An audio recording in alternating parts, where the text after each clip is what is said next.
Hi, boys and girls. It's Mrs. Daniels, and I'm going to read this book to you. It's called What Do You Do If You Work at the Zoo?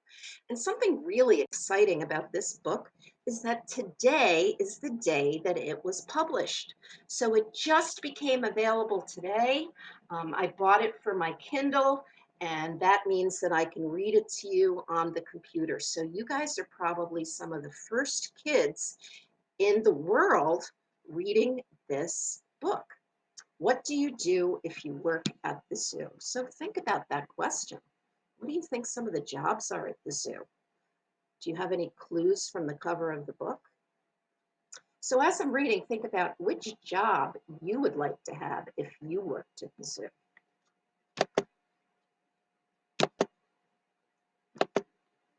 What do you do if you work at the zoo? You'll be a zookeeper, a person who takes care of the animals. You'll feed your animals, of course, and you'll do your best to make sure they stay healthy and safe. But zookeepers also have more unusual responsibilities. You might find yourself playing games with a monkey, imitating a vulture, weighing a snake, even tickling a tapir. Here are a few of the surprising things you might do if you decide to work at the zoo. Cuddle a joey. A mother kangaroo keeps her baby, called a joey, safe in a pouch on her belly.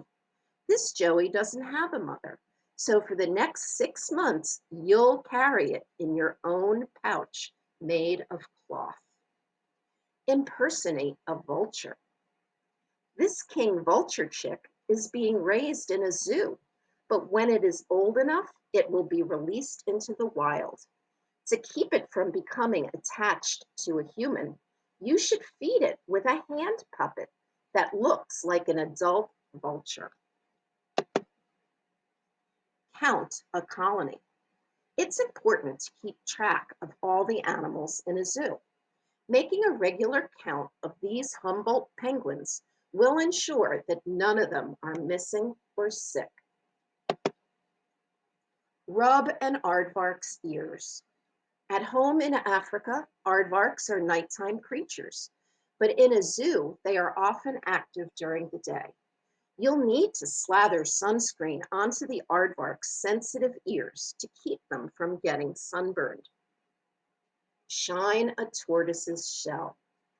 Polishing this Galapagos tortoise's shell keeps it from drying out and cracking, and the tortoise seems to enjoy the attention. Give an elephant a pedicure. An elephant living in the zoo doesn't walk miles every day like its wild cousins, so its toenails don't get worn down. This elephant is trained to hold up its feet one at a time so you can file down its toenails. Brush a hippo's teeth. A wild hippopotamus feeds on grass and water plants that don't get stuck in its teeth, but the fruits and vegetables it eats in the zoo can get trapped and give the hippo cavities, so you'll need to give its huge tusks a regular brushing. That looks scary, doesn't it? Puzzle a meerkat. Why hide a meerkat's snack? It's not always easy for a wild animal to find food. When you give this meerkat a puzzle, it must figure out which tube has a treat inside. You'll be encouraging its natural behavior. Then warm it up. In Africa, meerkats like to bask in the sun. When it's cold outside, you can help them stay toasty by turning on an infrared heat lamp. Serenade a seal. If you're a musician, try playing a tune for a seal. The music seems to calm it down. Tickle a tapir. A wild tapir rubs its body against a tree to remove ticks and other parasites. In a zoo, it doesn't have to worry about parasites, but the tapir still likes a good rub, and it seems to enjoy a gentle scratching with a rake. Play ball with a bear. Playtime is an important part of the day for many animals. It keeps them entertained and it's good exercise. Try tossing a ball to this polar bear. She'll love it, but you might not get your ball back right away. And pass to a rhino. How about playing soccer with a rhinoceros? Make the pass, then get out of the way fast. Train a dragon. How do you get a dangerous giant lizard to climb into its cage so a vet can give it a checkup? Train it to pursue a red ball on a stick to get a reward.